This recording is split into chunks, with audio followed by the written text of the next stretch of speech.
माननीय सभासद, माननीय उपसभापति जी,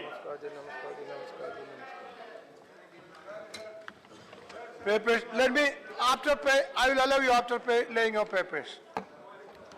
Papers to be laid on the table. Sri Purushottam Rupala. Sir, मैं आपकी अनुमति से आज दिनांक 12 अप्रैल 2017 के लिए संशोधित कार्यसूची में मेरे वरिष्ठ सहयोगी श्री राधा मोहन जी के स्थान पर उनके नाम के आगे क्रम संख्या 1 के समक्ष दर्शाए गए पत्र सदन के पटल पर रखता हूं। Sri Rao Inderjit Singh. Deputy Chairman, sir, I rise to lay on the table of the House the papers mentioned against my name at serial number 2 of today's revised list of business. Sri Bandaru Dattatreya. I rise to lay the papers on the table of the House mentioned against my name at serial number 3 in today's revised list of business. Sri Dharmendra Pradhan. Sir, with your permission, I rise to lay on the table of the House the papers mentioned against my name at serial number 4 in today's revised list of business. Sri S.S. Aluwalia. Sir, on behalf of my colleague Shri Jitendra Singh, I rise to lay on the table of the House the paper listed against his name at serial number 5 in today's revised. Srimati Nirmala Sitharaman. Permission, I wish to lay on the table of the House papers listed against my name. Now order please. Order please. This is Parliament. Okay. So at serial number 6 in today's list of business. Thank you. Dr. Mahesh Sharma. With your permission, I rise to lay on the table of the House the papers mentioned against my name at serial number 7 in today's revised list of business. Sri Muktas Abbas Naqvi. With your permission, I rise to lay on the table of the House the paper listed against my name at serial number 8 in today's revised list of business. Sri Haribai Parthibai Chaudhary. महोदय, आपकी अनुमति से मैं आज की संशोधित कार्यसूची में क्रम संख्या 9 पे मेरे नाम के आगे उल्लेखित कागजात को सदन के पटल पर रखता हूँ। Sri Hansraj Gangaram Akhir.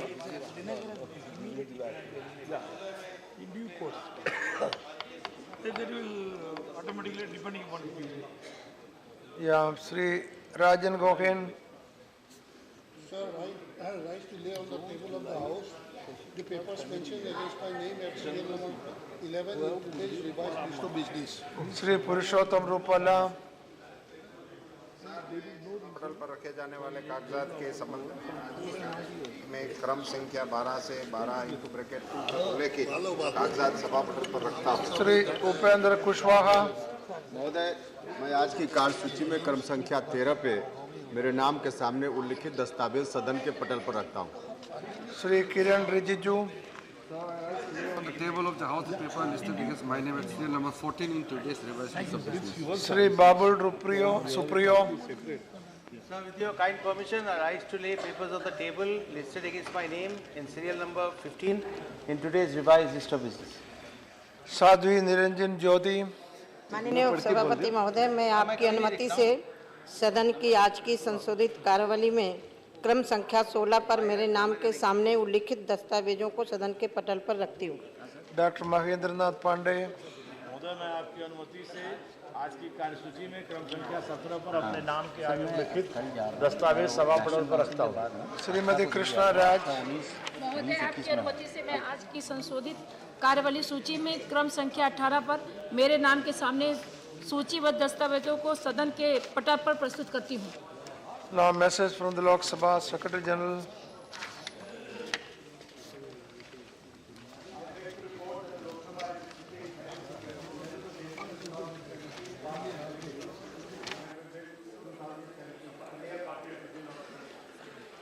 Report of the Department related Parliamentary Standing Committee on Urban Development, Sri Hussain Dalwai.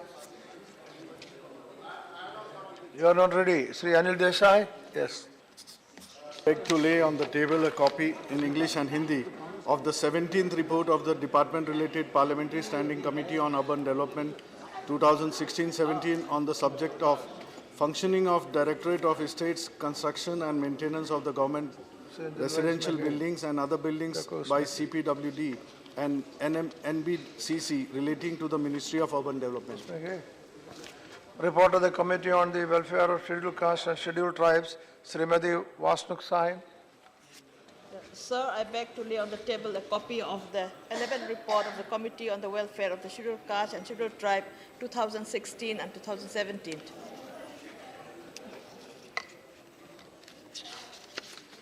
Statement of the Department related to Parliamentary Standing Committee on External Affairs, Sri D.P. Tripathi. Part of the Standing Committee on External Affairs in Hindi and English. Thank you. Report of the Public Accounts Committee, Sri Sukandar Shekhar Roy. Will copy in English and Hindi of the 74th report of the Public Accounts Committee 2016-17 on the subject Commonwealth Games 2010 pertaining to the Ministry of Youth Affairs and Sports. Statements by Ministers, Sri M.J. Akbar. Sir, with your permission, on behalf of my senior colleague, I make a statement on the status of implementation of the recommendations contained in the 4th report of the Parliamentary Standing Committee on External Affairs on demands for grants for the year 2014-15, the 6th report of the Parliamentary Standing Committee on External Affairs on demands for grants for the year 2015-16, and 11th report of the Parliamentary Standing Committee on External Affairs on demands for grants of the Ministry of External Affairs for the year 2016-17. Thank you. Srimati Nirmala Sitharaman. With your permission, I wish to make the statements regarding status of implementation of recommendations contained in the 129th report of the Department-related Parliamentary Standing Committee on Commerce and Industry on the action taken by the government on the observations recommendations contained in its 125th report on demands for grants 2016-17, demand number 11 pertaining to the Department of Commerce. Thank you. Sri Babul Supriyo. Sir, I make a statement on the status of action taken on the observations, recommendations contained in 265th and 270th and 273rd report of Department related to Parliamentary Standing Committee on Industry pertaining to Department of Heavy Industry, sir. Thank you. Thank you. What is what Sukandar Shekhar Roy? One activist of the ruling party at the center in West Bengal. Pardon? One activist of the ruling party at the center in West Bengal has publicly described the Honorable Chief Minister of West Bengal as demon and also announced a reward for those who will bring the head of the Honorable Chief Minister. An award of rupees 11 lakhs have been announced by the activist of the ruling party at the center that if anyone brings the head of the Honorable CM of Bengal, he will be rewarded with 11 lakhs of rupees. I urge upon all the honorable members of West Bengal government can take action. The government to condemn this incident because it appears from this fact that the ruling party at the center is trying to unleash the reign of terror in West Bengal in the name of religion, in the name of other things. That this should be stopped. Otherwise, the entire country will be engulfed with such tendencies, which is dangerous for our parliamentary democracy. The state government can take an action. I urge upon the government to condemn this incident, because a constitutionally elected chief minister has been described, has been demoted, and an award has been rewarded on our head. How it can be done by a ruling party activist? This should be condemned. And I urge it is not the ruling. We speak on behalf of Sukandar Shekhar Roy. the incident. Sir, you would like to react? Honorable Sukendra Rai ji ने जो बात कही हम उसकी कड़े शब्दों में निंदा करते हैं. I am strongly condemn if such type of the statement, and the state government is free to take appropriate legal action on this issue. Yeah, he has all. Now sit down. Sit down. See, I am telling you, already the minister has condemned that incident. If anybody has said like that, he has condemned it, and also the minister said state government can take proper action. You can take proper action. You know, case can be registered, and for action can be taken. Do that. FIR can be registered, and action can be taken. No, law and order is with the state. You can do that. Okay, that's enough. No, that is a... Not Bengal. Yes. Yes. Whether a new industry was born And for a separate ministry must be made by this government. On such people who make irresponsible statements, action to be taken under the law. FIR should be registered, and the law should take its own course. State government can do. State government can take action. Do that. No, he did. He said it. No, you raised. Now, Sugandhar Shekhar Roy, you raised it, and the minister has condemned it. That is okay. But the person made is not that big. He is an ordinary citizen of the country, whatever it may be. So it has been condemned. That is enough. No need of discussion. No, Kumari ji, no need of discussion on that. Why a discussion on that? Trinamool की ओर से No need of discussion. सदस्य ने तो बंगाल की मुख्यमंत्री के बारे में जो गंभीर मामला सदन के अंदर रखा है और उन्होंने ये कहा है कि बीजेपी के एक जिम्मेवार पदाधिकारी ने मंत्री ने कंडम कर दिया, करने के बारे में कर दिया, और क्या चाहिए? तो ये गंभीर बात है।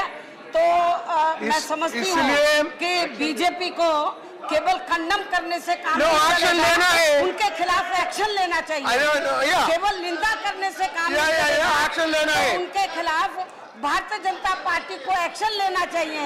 ये अच्छी बात नहीं है। No, but state government should also take action. किसी के बारे में बोलता रहेगा। State government should also take action. Bharatiya Janata party का You have to take action. केवल वो निंदा कर देंगे, कंडम कर देंगे। I am asking Bharatiya Janata party I am asking you to convey to the state government to take action. See, that they have condemned. This is a case of political patronage. Okay, that's enough. You raised it. Now, no, please. But it's such a serious issue. Okay. Where a BJP leader has made such a statement. No. At least the Prime Minister should No. convey on his official Twitter handle. It is not. No. See, government, when a minister, no, you are minister, you are chief minister. No, see, Digvijay Singh ji, please don't. See, what is Hussain Dalwai? Hussain Dalwai, what is your point of order? Sir, Hussain Dalwai, what is your point of order? जर्नलिस्टों के ऊपर बड़े पैमाने पर point of order? मेरा कहना ऐसा है, उनको कोई भी सिक्योरिटी नहीं, उनको हेल्थ की स्कीम नहीं। टाइम्स ऑफ इंडिया में इंडिया के लोगों को, बहुत सारे लोगों को निकाल दिया गया है। आनंद बाजार पत्रिका के लोगों को निकाल दिया गया है। इंडिया टीवी के कल ही 4 लोग निकाल गए हैं। आरबीएन के 300 लोग निकाले गए। और अर्नब स्वामी ने 4 लोग उनका मिस्टर दलवाई की ऑर्डर 4 लोगों को निकाल दिया। गवर्नमेंट ने प्रोटेक्शन देना चाहिए, उनको पेंशन चालू करना चाहिए। इसके जो अलग let the government say something. Notice on this. Not a point of order. Hussain Dalwai, not a point of order. Government को हेलो बेटी। Pardon? सर, आज हमारे इस सत्र का आखिरी दिन है। Yeah. और आखिरी दिन होने के नाते मेरा आपसे प्रार्थना है कि आपने मेरे स्टैट्यूटरी मोशन जो राज्यपाल गोवा के लिए लिया, एडमिट कर लिया, अभी तक उसका कोई आपने समय निर्धारित नहीं किया। हमारे माननीय राज्य मंत्री हमारे नकवी साहब के कहने के बावजूद भी आपने उसको एडमिट नहीं किया है। ये हम लोगों के लिए दुख की बात है। ये सदन आपके नियमों से चलता है, आपके निर्देशों से चलता है, ना कि सदन के नेता की किसके आदेशों से चलता है। आपके आदेशों का उल्लंघन हुआ है। हमारे रूल्स में ये प्रावधान है कि आपको ये विशेषाधिकार है, कंसल्टेशन की जरूरत नहीं है। इट इज मे नॉट शैल। उसके बावजूद भी आप मेरे हितों का संरक्षण नहीं कर पा रहे। मुझे इस बात का दुख है माननीय उपसभापति महोदय। No, I have already said about it. Sir, you want to say it? That's okay. Now what is Srimati Jaya Bachchan? Tell me. I would like to say. Srimati Jaya Bachchan. No. Srimati Jaya Bachchan. After Srimati Jaya Bachchan, I will call you. Sir, I इस called her देश first. में महिलाओं का protection के लिए बहुत aggressively step लेने की बहुत जरूरत है। गायों को आप बचा सकते हैं, महिलाओं के ऊपर अत्याचार हो रहा है, इस तरह से आप लोग बात कर रहे हैं। एक लड़का, एक मेंबर आपका इस तरह से throw him out of the party. How dare somebody talk like this, and especially against a woman, when today the women are really feeling so insecure? Is this what you should be promoting? आप लोग तो सारे अखबार को control करते हैं। इस तरह का न्यूज़ कैसे छप जाता है? और एक महिला मुख्यमंत्री, दूसरी महिला बोलते हैं। अरे वो बोलती नहीं, अभी उनको क्या है? हो गया। Is this the way you are going to be protecting the women of this country? All right, you made your point. Now sit down. Ganguly, what is your point? I'm also a woman. I've been beaten up in front of all the policemen, beaten up by 17 people, impacted, and all because of that, I had bed. I am not clear. For 3 months, I had to be in the bed. I am also a woman, and I've been beaten up. The goals of the West Bengal led by the TMC.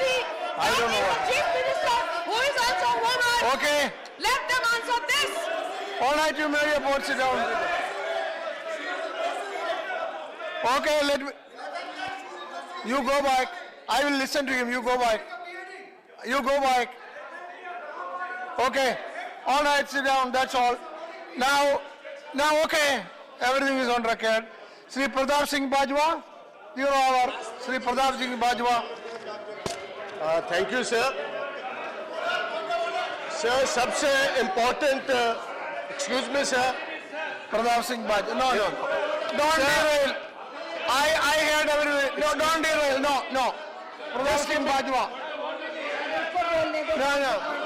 यार ये क्या कर रहे हैं? Don't derail. भैया time reset कीजिए sir. No. I can't. Excuse me, sir. I can't reset कीजिए बाबा। सारा तो टाइम खा जाए। Sit down. आप लोग बैठे। It's not your time, Baja. चलो। No, what is your problem? Sit down. Because otherwise your time is there. One of you speak. Others will sit down. One of you speak. What is your problem? आप बोलिए। No. What is your name? Yeah, Dr. Tasin Fatma. No. आपका what is your problem?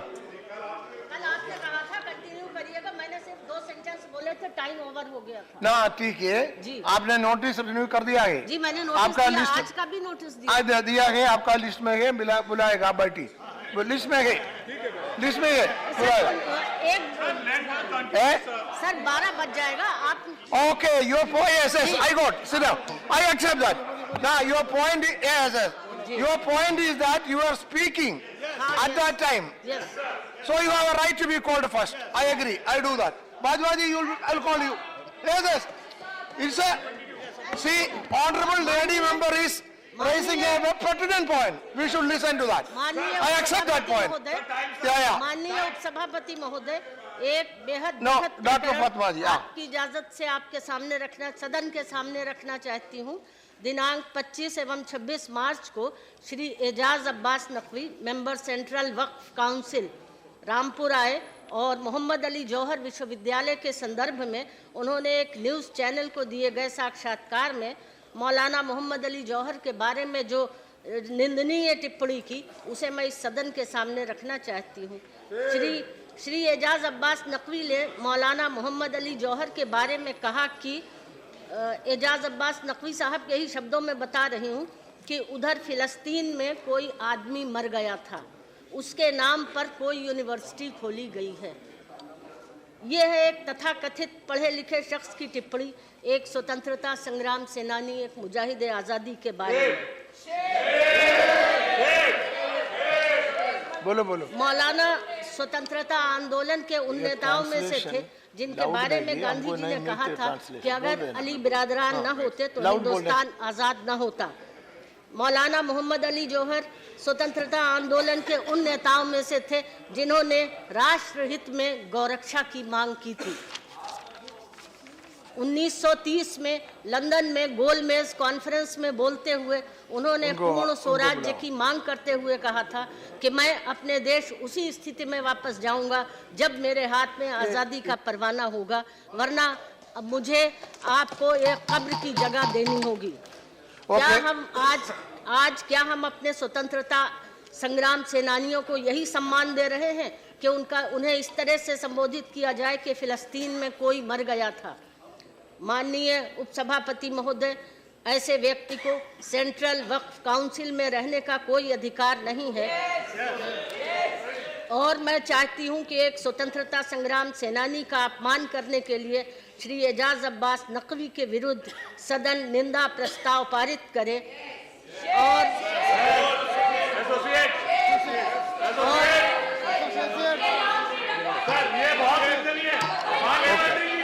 All right.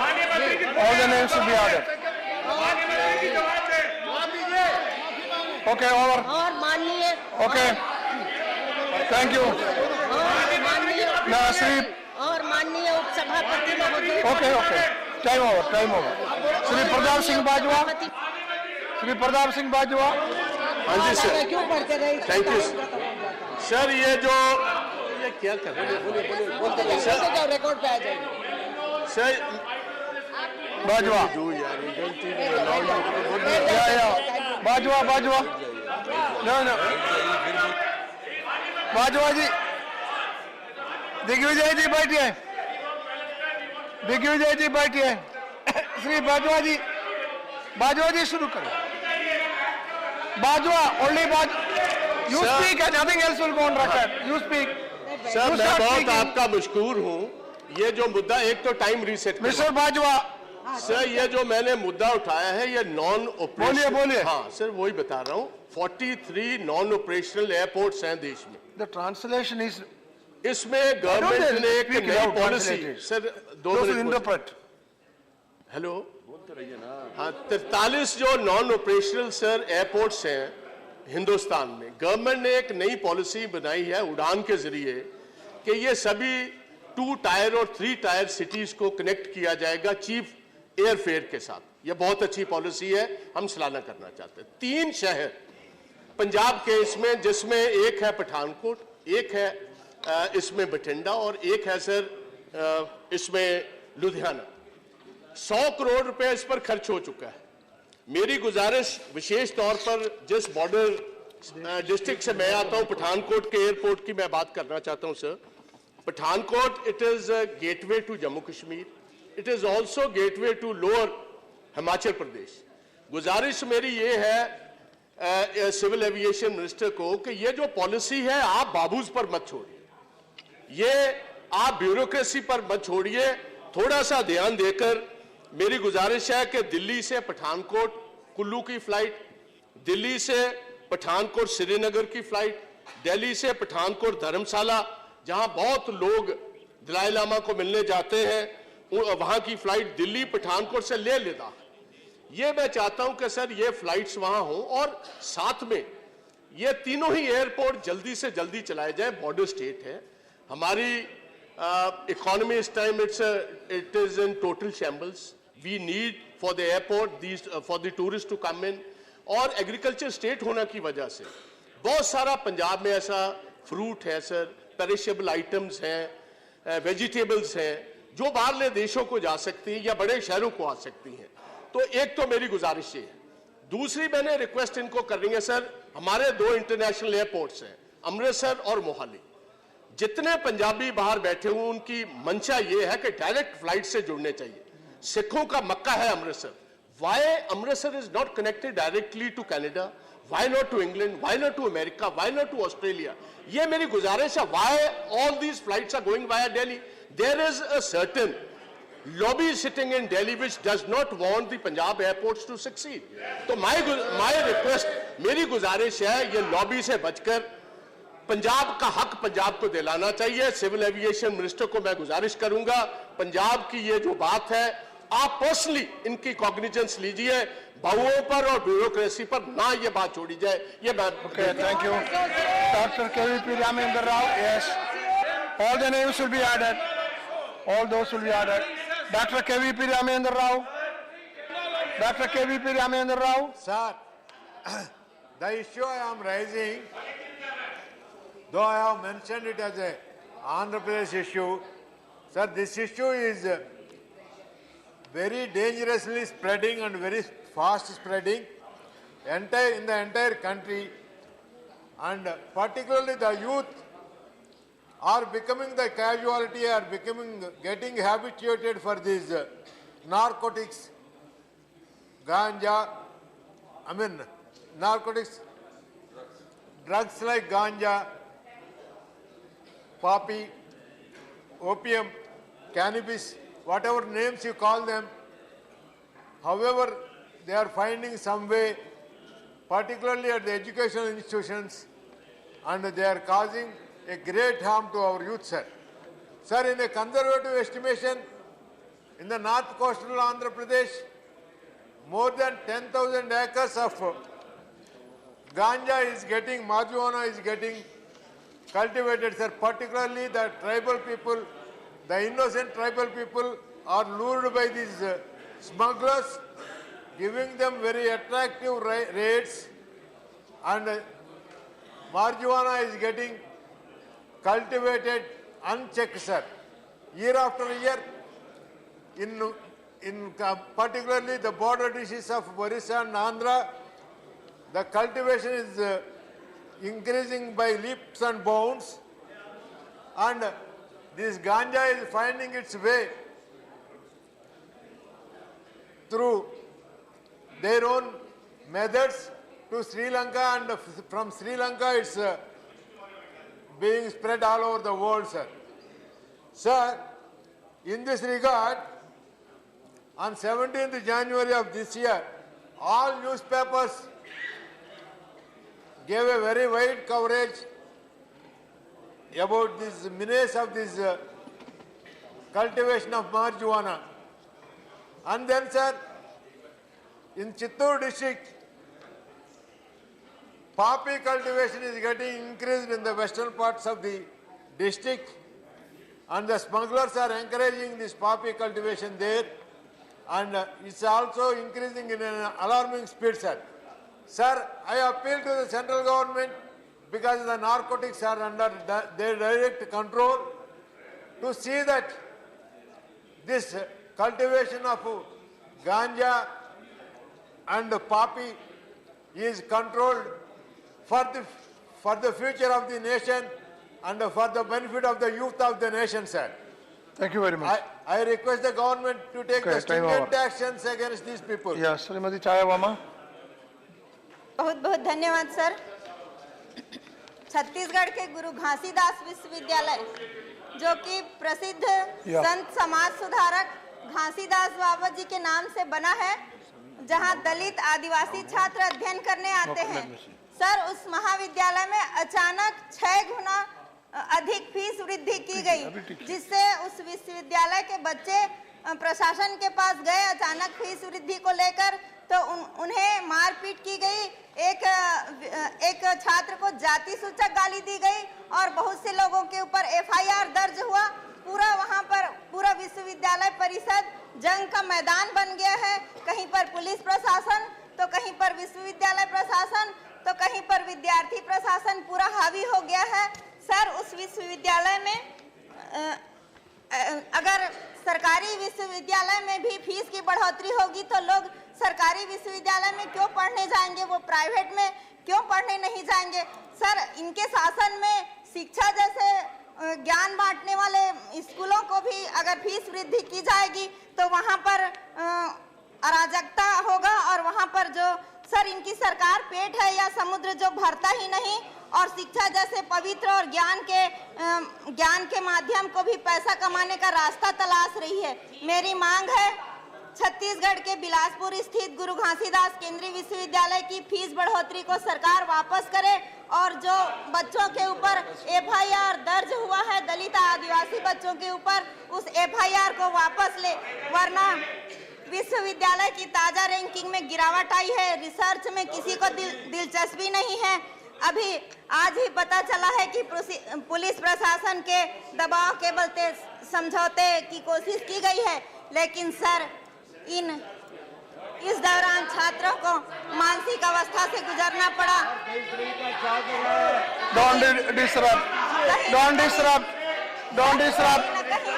disrupt. What is this? Don't disrupt. Listen to that. ये केवल छत्तीसगढ़ की बात Yeah, please. आज हमने पंजाब में No, sit down. He is listening. Sit down. He is listening. Now you don't disturb. Okay, thank you very much. Thank you, Sri Javed Ali Khan. Ghasidas विश्वविद्यालय sir दलित और आदिवासी बच्चों का समाज सुधारक Not व्यक्ति over. के नाम से है। One second. खत्म. Okay, Javed Ali Khan. Sri Javed Ali Khan. शुरू करो जावेद अली खान। Timing sir. जावेद शुरू करो। शुरू मैं करो। सदन के सामने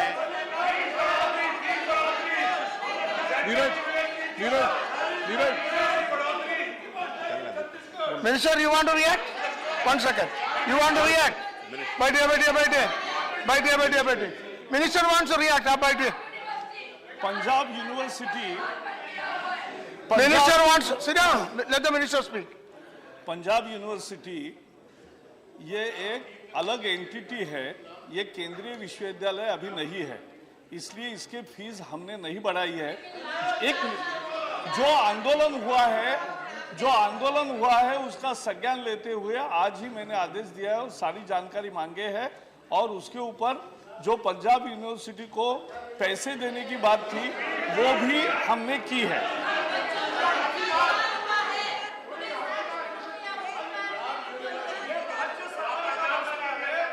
ये एक मिनट ये राज्य सरकार का मसला है, ये केंद्रीय विश्वविद्यालय नहीं है। This is not central university. So we have not raised any fees. Now, this is not central. Now, Mr. She mentioned about Chhattisgarh. I will get information. He will get back to you. Sit down. Now, Sri Javed Ali Khan. माननीय उपसभापति जी, संचार माध्यमों को और खास तौर से पत्रकारों को और मीडिया को लोकतंत्र का चौथा खंभा कहा जाता है। हमारे सदन के अंदर अनेक बार समाचार पत्रों के द्वारा, इलेक्ट्रॉनिक चैनल्स के द्वारा जिस तरीके के क्रियाकलाप किए जाते हैं उनके बारे में चर्चा होती रही है। मैं जिस जगह से आता हूं, पश्चिमी उत्तर प्रदेश का वो है जिला संभल। संभल एक अल्पसंख्यक बाहुल्य क्षेत्र है और संभल एक ऐतिहासिक नगरी है। संभल के अंदर बदकिस्मती से अतीत में सांप्रदायिक दंगों का दाग भी उसके चेहरे पर रहा है, लेकिन 1978 के बाद से हिंदुओं ने, संभल के मुसलमानों ने इस बात का अहद कर लिया कि हम कुछ भी करेंगे लेकिन सांप्रदायिकता के आगे झुकेंगे नहीं और सांप्रदायिकता में नहीं उलझेंगे, कोई दंगा फसाद नहीं करेंगे। एक चैनल है हिंदुस्तान के अंदर, वो चैनल पिछले 12 दिन से संभल की शांति, संभल के सांप्रदायिक सद्भाव, संभल की एकता के पीछे पड़ा हुआ है। लगातार प्रोग्राम दिखा रहा है। कैसे कैसे हेडिंग दिखा रहा है? संभल आतंक का गढ़ है, संभल जिहादियों का अड्डा है, संभल के अंदर मुसलमानों का राज है, संभल के अंदर रावण का राज है। इस तरीके के कैप्शन लगाता है। उस चैनल का अगर नाम देखो तो भ्रम होता है कि ये सत्य के और कर्म के प्रतीक श्री कृष्ण का जो दिव्य वस्त्र था उसके नाम से कंफ्यूजन होता है। उस चैनल का जो एंकर है, जो सीएमडी है, जो प्रोग्राम प्रसारित करता है, उसकी भाषा देखो, उसकी शब्दावली देखो, तो लगता है कि कोई गली मोहल्ले का मवाली और बवाली बोल रहा है। ये चैनल संबल की सांप्रदायिक सद्भाव को तार तार करने पर लगा हुआ है और उसने ऐलान किया है कि मैं 13 तारीख को संभल जाऊंगा और संभल की जो ऐतिहासिक जामा मस्जिद है जो 590 साल पुरानी है उसे वो हरी हरी मंदिर करके बता रहा है और उस पर जल अभिषेक करने का आह्वान कर रहा है और चैनल के ऊपर ये कह रहा है कि आओ हिंदुओं मेरे साथ संभल चलो, उस जामा मस्जिद में हम शिव मंदिर है उसमें हम जल अभिषेक करेंगे। मैं ये कहना चाहता हूं माननीय उपसभापति जी कि इस तरीके की अगर नीतियां कोई चैनल चलाएगा, हमारी सरकार मूकदर्शक क्यों बनी हुई है? सरकार क्या उस चैनल को बंद नहीं कर सकती? सरकार क्या जांच नहीं कर सकती? वो लगातार ऐसे आह्वान करके प्लेसेस ऑफ वर्शिप एक्ट 1991 को वो लगातार इस तरीके के आह्वान करके और इस तरीके के कार्यक्रम प्रस्तावित करके जो आर्कियोलॉजिकल सर्वे के संबंध में 1904 का एक्ट है उसको चुनौती दे रहा है। आईपीसी और सीआरपीसी की अनेक धाराओं को वो आमंत्रित कर रहा है। Okay, time over. Time over. Sri Ramnath Thakur. Yes, all those will be associated. Sri Ramnath Thakur. Sri Ramnath Thakur. Time over. Sri Ramnath Thakur. बैठिए बैठिए, आप लोग बैठिए।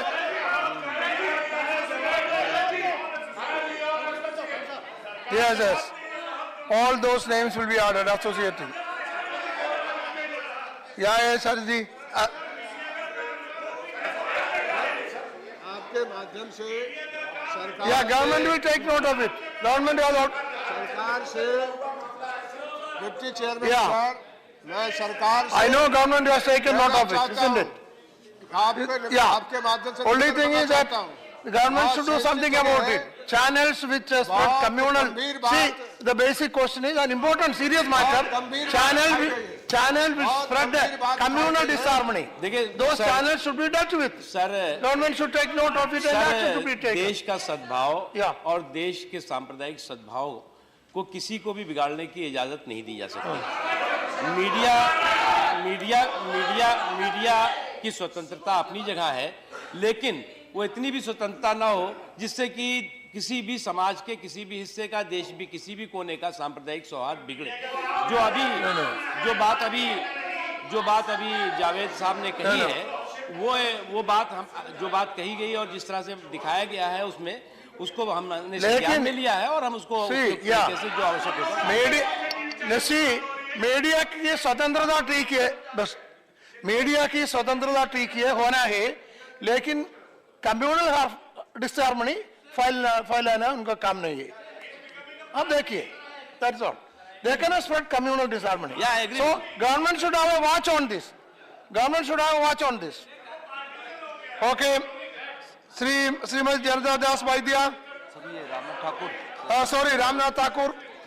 उपसभापति हो गया। मैं आपके माध्यम से सदन के संज्ञान में एक विषय लाना चाहता हूं जो संविधान से जुड़ा हुआ है। हो गया। That's enough. The government is taken note of it. मंत्रालय ने Ramnath Thakur. That he cannot say now. That he cannot say now. How can he say now? तकनीकी संस्थान national health system. No, because zero hour. They cannot say it now. Government has taken note of it. Let them take action. इसी संस्थान ने कार्यरत community process के adviser को कुछ अधिकारियों ने रिपोर्ट के पहले ही सुनिश्चित कर दिया। उन्हीं का चयन होगा। वादों को पूरा करने के लिए देश भर से आए सैकड़ों आवेदनों को दरकिनार करते हुए मात्र 4-5 उम्मीदवारों को ही इंटरव्यू के लिए बुलाया गया, जो या तो मंत्रालय के अधिकारियों के पंचसीधा उम्मीदवार के सहयोगी थे या उनके साथ पहले काम किए हुए थे।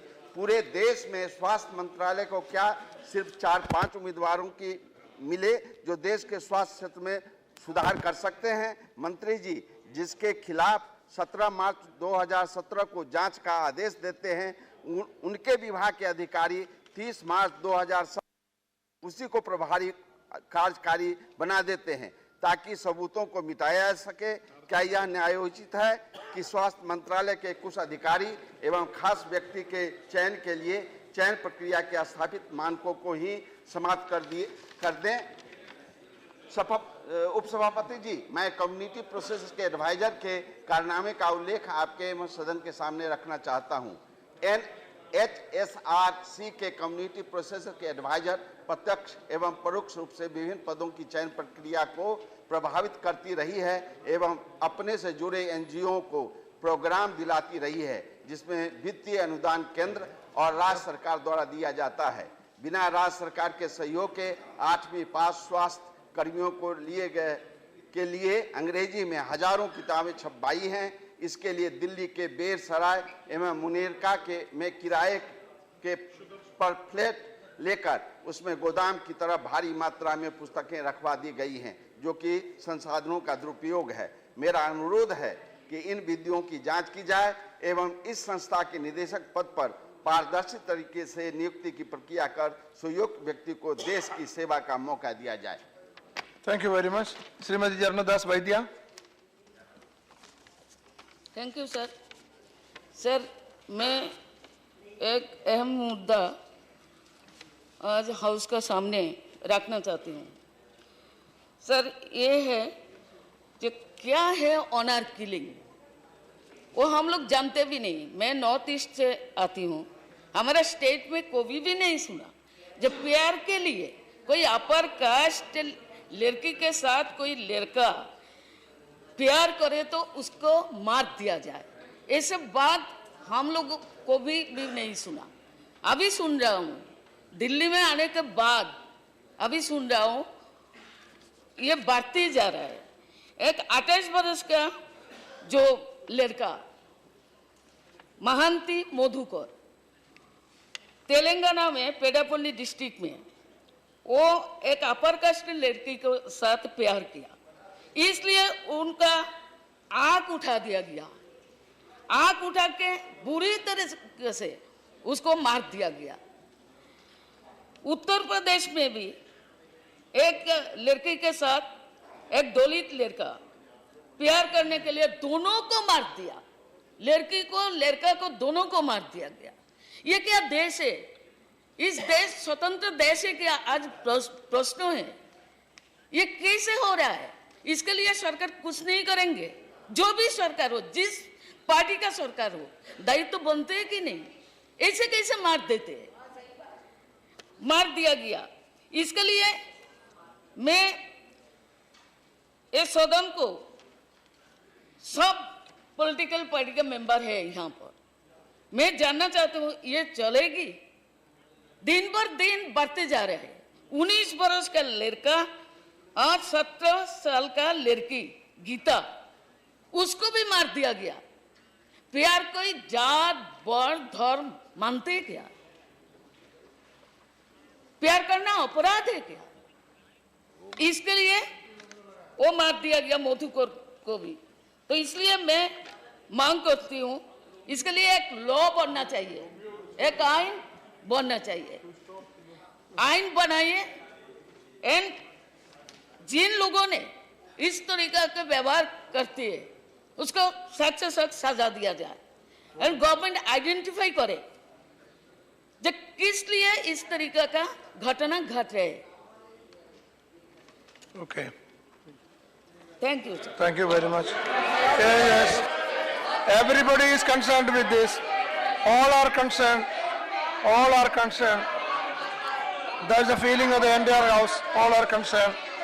Sri K.K. Ragesh. Sri K.K. Ragesh. Thank Sri you. K.K. Ragesh. Thank you, Honorable Sri K.K. Ragesh. Sir. Sir, through you, I demand the HRD Ministry, Honorable Minister is here, to ensure to make NCERT textbooks mandatory to all CBSE schools. Of course, it is a very good step that is being taken by the HRD Ministry. In a meeting chaired by the Honorable Minister himself, it was decided that the NCERT textbooks are going to be implemented, make mandatory in all CBSE schools. But sir, unfortunately, irrespective of the decision taken by the HRD ministry, most of the private schools, the CBSE schools, they are not implementing the decision taken by the HRD ministry. They are finding a way out, trying to find out a way out, not to implement the decision. Sir, the majority of the private schools, they are compelling students and parents to purchase books from certain private publishers. And what they are doing, sir, they are charging more than 300 to 600, sometimes it is more than 1,100 than the prices that is being charged for NCERT textbooks. Sir, it is a kind of loot. Sir, as we all know, education, imparting education is not a trade or occupation or business. It is being clarified by the Supreme Court itself time and again that imparting education is not a trade, occupation or business under Article 19(1)(g) of our Constitution. But unfortunately, many of the private schools, they are using education as a tool to loot students. They are making imparting education as a business, as a trade, and that needs to be curbed. And one of the important thing that they are using for making profit is making certain unholy alliance with the private publishers and asking the students to purchase books from those particular publishers. And with that unholy alliance, private schools are also making profit out of it. They are making illegal profit out of it through that unholy alliance, and which has to be curbed. And of course, it is a welcome step that is being taken by the HRD ministry, but it has to be implemented in the current academic year itself, because it was decided to implement in this academic year itself. And also, sir, the HRD ministry must ensure sufficient book for all the CBSE schools. That is also very important thing. That also has to be looked into by the HRD ministry. Okay. Thank you, sir. Thank you. Yeah. He complimented you for the decision, but you should implement it. That's right. No. Let me just brief in 1 minute. This is very important issue कि CBSE schools के, और मुझे जब मैंने मंत्रालय का पदभार संभाला तो पहली मीटिंग में पत्रकारों ने सभी ने कहा कि प्राइवेट स्कूलों में ज़्यादा कीमत की किताबें, यानी 900 रुपये अगर NCERT का टोटल सेट का कीमत है तो 9,000 रुपये भी लगते, 6,000 रुपये भी लगते। My God. So that was, therefore हमने इस बार पहले साल था तो we took the stock of how much NCERT is ready to supply, because वो देखना चाहिए, नहीं तो मांग आएगी और कंपलसरी करोगे। And we did it. We appealed all schools to register and give their indent. And one good response is 2,000 schools registered and gave their indent, and we have supplied NCERT books in those 2,000 private schools also. Now next year we'll go more further. Okay, thank you very much. Now Sri P.L. Punia. Yeah, he responded. Sit down, that's enough. Nothing more. Sri P.L. Punia. बहुत बहुत धन्यवाद उपसभापति जी। मैं अनुसूचित जाति जनजाति बाहुल्य बसावटों में पाइप वाटर सप्लाई के लिए बजट बढ़ाने और विशेष कार्य योजना बनाने के संबंध में करना चाहता हूं। देश में 2,05,490 अनुसूचित जाति बाहुल्य बसावटें हैं, हैबिटेशंस हैं, जिसमें से 1,04,458 में पाइप द्वारा पानी नहीं दिया जा रहा है, और इसी प्रकार अनुसूचित जनजाति में 3,63,000 से ज़्यादा अनुसूचित जाति बाहुल्य बसावटें हैं, जिसमें से 2,45,000 से ज़्यादा में पाइप वाटर सप्लाई नहीं दी जा रही है।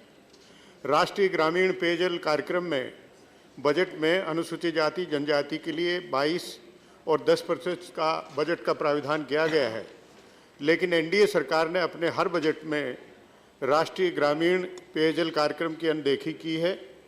कार्यक्रम के अंतर्गत शेड्यूल कास्ट सब प्लान, शेड्यूल कास्ट ट्राइबल सब प्लान 2015-16 में 575 और 261 करोड़, 2016-17 में 110 शेड्यूल कास्ट के लिए, 500 करोड़ शेड्यूल ट्राइब के लिए, और 2017-18 में 1331 शेड्यूल कास्ट के लिए, 605 शेड्यूल ट्राइब के लिए आवंटित किए, जो कि यूपीए सरकार के बजट 14-15 में 2420 और 1100 ट्राइबल के लिए, जो इसके मुकाबले एनडीए सरकार ने बहुत कम दिया।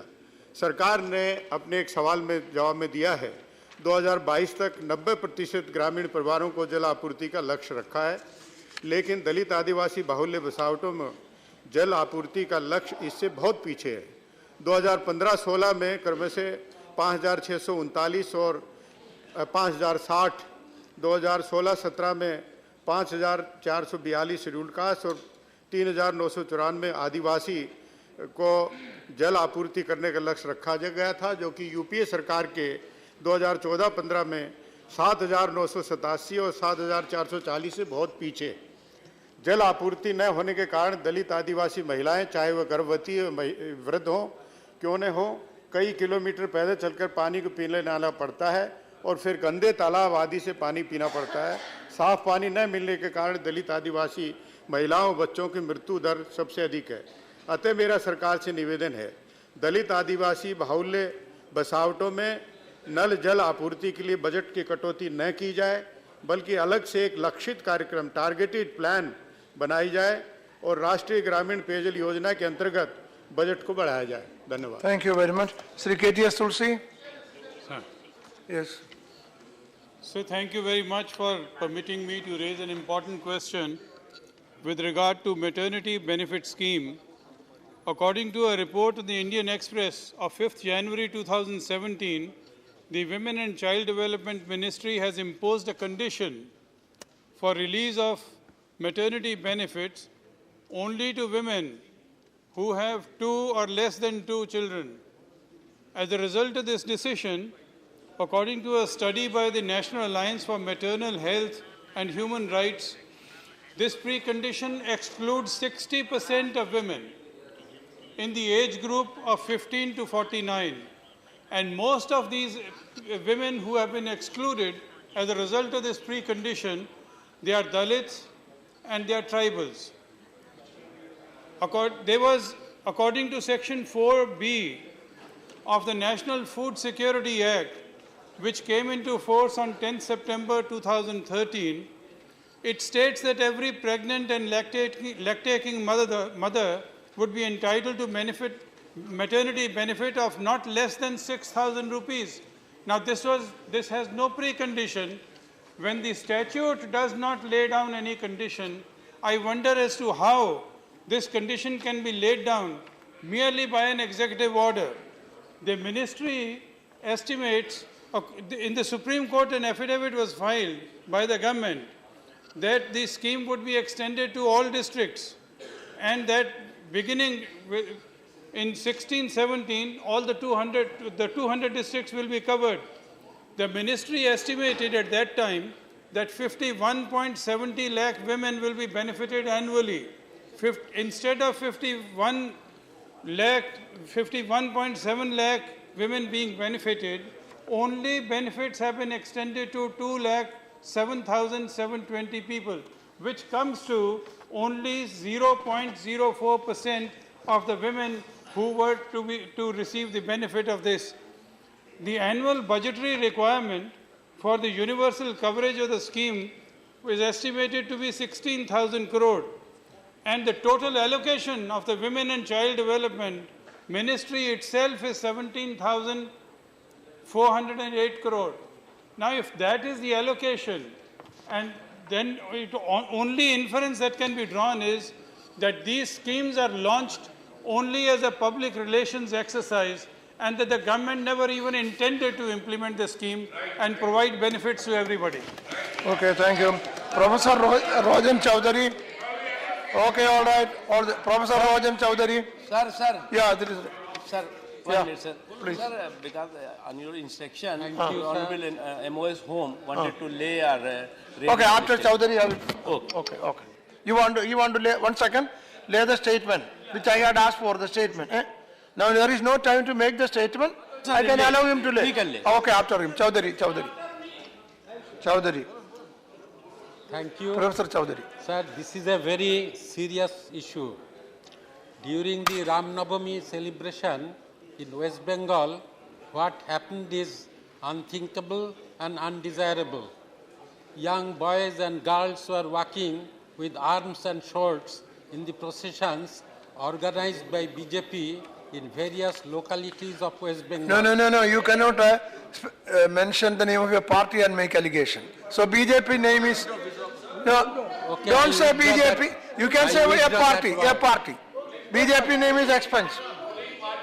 I did it for you. One, the ruling party. Yeah, you can say party. It is Don't dangerous. Don't say name of the party. It is dangerous while it is dangerous while we are yet Ruling to party give proper ठीक है, इधर हो education to our children. Instead, we are training them how to handle arms. The culture of Bengal of Rabindranath Tagore, Sri Chaitanya or Sri Ramakrishna does not preach such hostility towards anybody. What is this culture of arms such parties inflicting in Bengal and India instead of peace, tolerance, love and friendship, and instead of flowers, swords and arms on the auspicious day of Ram Navami? Such act is similar to brainwashing of young children by Talibans. It is dangerous if such culture becomes a practice.